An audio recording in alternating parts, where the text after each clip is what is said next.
Hey folks, Kevin Michalowski here, editor of Concealed Carry Magazine. I'm with Tom Grieve, noted criminal defense attorney. We're going to break down a scenario of a violent assault along a hiking trail.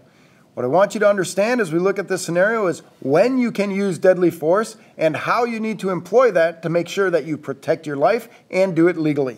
Tom, why is this important when we're talking about being out there isolated and you need to protect yourself? Well, normally there might be other witnesses that are around that are in place, and it's part of our tactics, it's part of our training to take that into account.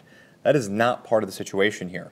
Likewise, as a result, 911, forget about it. You are going to be an island unto yourself, and that's going to affect not only some of the laws that come into place because the evidence is going to be different, but also the tactics and the survival, all those things are going to change.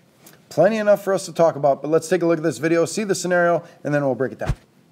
But before we get started, I want you to subscribe to this page and click that notifications bell up in the corner. So we'll let you know every time we come out with a new video. And because we're all about saving lives here at the USCCA, I want you to share this video or tag a friend in the comments down below so that we can let responsibly armed Americans all over the country know what's going on. Also, stick around till the end for a special offer I know you're not going to want to miss. Let's roll the scenario and see what happens. A peaceful day on the walking trail can turn into a tragedy very quickly if you're not paying attention and you don't know how to defend yourself. Let's see how this scenario plays out.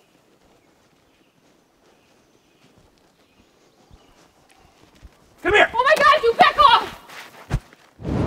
So Tom, seeing this happen in kind of real time right there, we got a guy who's armed with a knife, approaching someone from behind, and she gets her gun out and gets into play. Very clearly, this is a deadly force situation. What should she be doing right there? Well, you just put your finger on it, and that's a question that sometimes we often get, which is whether or not knife versus gun, can I use my gun? And the answer is, of course, it depends. Are you within a certain range?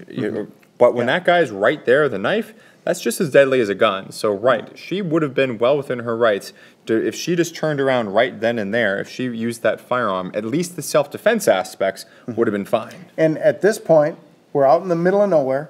Help is not coming.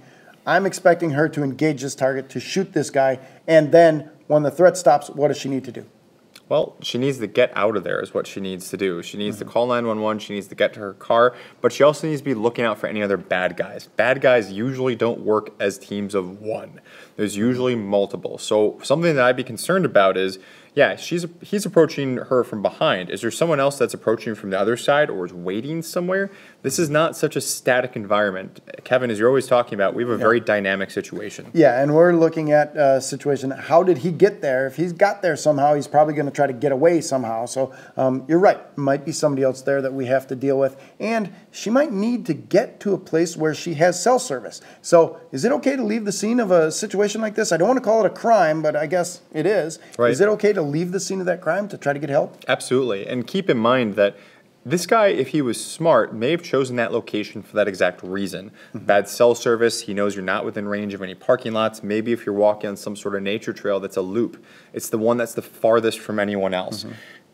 The one thing that we always have working against us as the good guys is we're never choosing the place and time of these encounters. Right. The bad guys are. And if they have any semblance of any kind of brains to them, they're going to choose something that puts you in maximum disadvantage. So be mindful of the fact that I probably want to get out of that particular spot. Absolutely. Thanks for helping us break that down. Okay, folks, we learned you need to be aware of what's going on around you, and you need to understand your laws and when you can use force. In a situation like this, you might be able to use force sooner or at least have the law on your side because you're so isolated. So think about those things and comment down below. Tell us what you might do in a situation like this and what you should be aware of out on the trail.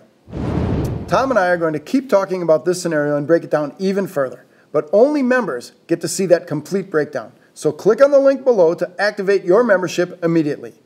Oh, and remember that offer we talked about? You're going to get a limited edition Kershaw knife and a digital training package worth more than $500 when you activate your membership.